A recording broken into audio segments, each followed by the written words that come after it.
Dicen que la locura es hacer lo mismo una y otra vez esperando un resultado diferente. Pero en el universo, a veces, la locura es lo único que nos salva. Durante 3 siglos, la humanidad temió a las Kaelen. Seres de 18 metros de altura, con ojos que absorbían la luz y una fuerza capaz de borrar continentes. La profecía era clara, la primera Kaelen en tocar suelo humano sería la Segadora. La extinción personificada. Cuando un equipo de reconocimiento encontró a una de ellas varada, inmovilizada por un asteroide, todo el mundo gritó, «Mátenla. Cumplan con su deber». Todos, excepto uno. Un simple ingeniero llamado Kael. Y él se acercó a esa montaña de carne alienígena, a esa máquina de muerte que yacía indefensa, con algo que nadie esperaba. Un plato de comida. No de metal, no de plasma. Comida. Su decisión lo condenó a ser un traidor. Pero esa simple acción, ese momento de vulnerabilidad frente a un poder destructivo, no solo salvó una vida. Cambió la forma en que el universo nos vería para siempre. Esta es la historia de Kael y de la gigante alienígena que no lo mató. La humanidad vivía bajo la sombra de la profecía de las Kaelen. Cada niño, cada soldado, creció con la misma imagen, la de una criatura descomunal cuya existencia solo significaba el fin. Los archivos históricos estaban llenos de testimonios indirectos de civilizaciones aniquiladas. No eran depredadores, eran una fuerza natural, un meteoro biológico. Su mera presencia era una sentencia. Esta creencia estaba grabada en el ADN social. El miedo no era irracional, era una herencia. La nave de Kael, una simple unidad de mantenimiento de asteroides, detectó una anomalía en un cinturón de escombros en el borde de la galaxia. No era un mineral raro ni un fenómeno gravitacional. Era un cuerpo. Un cuerpo gigantesco, inmovilizado por una sección de un asteroide. Era ella. La Kaelen. La primera en décadas que la humanidad tenía la certeza de haber encontrado. Estaba viva, pero atrapada, exhausta y, de forma desconcertante, parecía herida. El protocolo era simple, notificar y esperar el ataque orbital. Kael no llamó a la flota. Hubo un silencio en su cabina, una eternidad de segundos. Vio el miedo en los ojos de sus tripulantes, pero él veía algo más en los de la Kaelen, no sed de sangre, sino un vacío inmenso. El dilema lo carcomía. ¿Matar a un ser inmovilizado era fácil, pero era honorable? ¿Era necesario?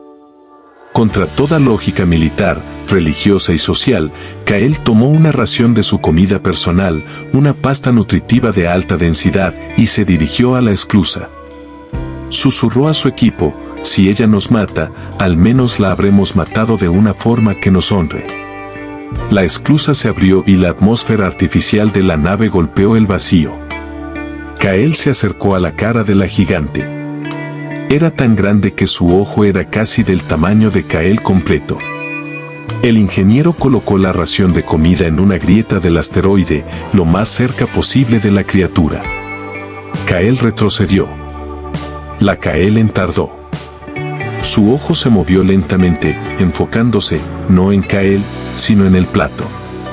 El silencio cósmico fue roto solo por los latidos acelerados del traje de Kael. La tensión era insoportable. Luego, un movimiento. Lento, deliberado, y el plato desapareció. Ella no atacó. Simplemente se quedó ahí, observando a Kael. Y luego, hizo algo más sorprendente, un sonido. No un rugido de batalla, sino una especie de gemido, una resonancia baja y profunda. Kael se dio cuenta. La profecía no había dicho que las Kaelen eran malvadas, solo que eran la causa de la perdición. Pero ¿y si la perdición no era su intención, sino una consecuencia? ¿Y si solo estaban, simplemente, hambrientas? Kael le dio más comida. Un día, y luego otro, rompiendo toda regla galáctica. A medida que la Kaelen recuperaba fuerzas, la nave de Kael seguía sin reportar el hallazgo. El ingeniero empezó a nombrar a la gigante Elara. Kael no solo le daba comida, sino que empezó a dejar objetos, un cristal con luz, una herramienta simple, intentando la comunicación.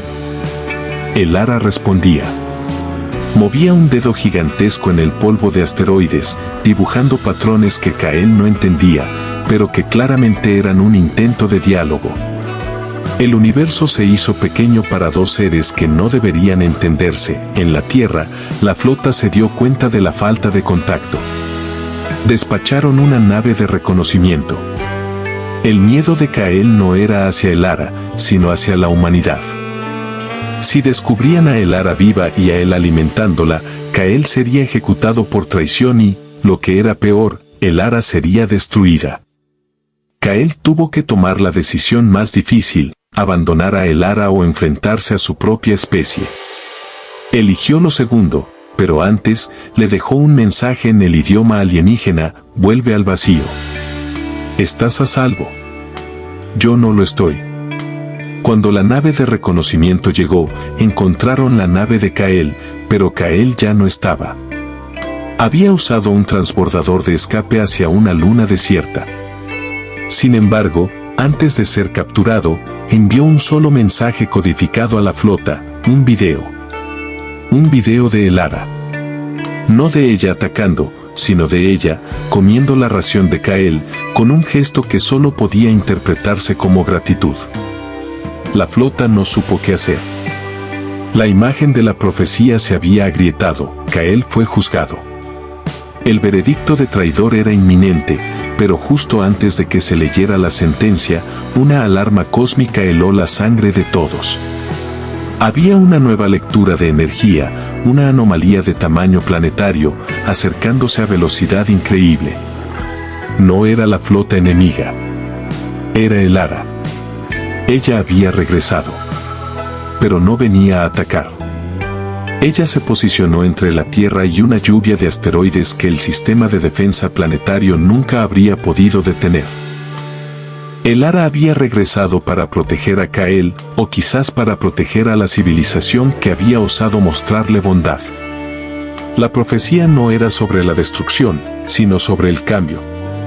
La Kaelen no era la segadora, era el catalizador. En ese momento, la humanidad se dio cuenta de su error. Habían basado su existencia en el miedo, no en la compasión. Y esa simple acción de un ingeniero, ofrecer comida en lugar de balas, no solo salvó a la Tierra de los asteroides, sino que abrió la galaxia a un futuro nuevo, donde la amistad era la herramienta más poderosa. El universo, para la humanidad, nunca volvió a ser el mismo.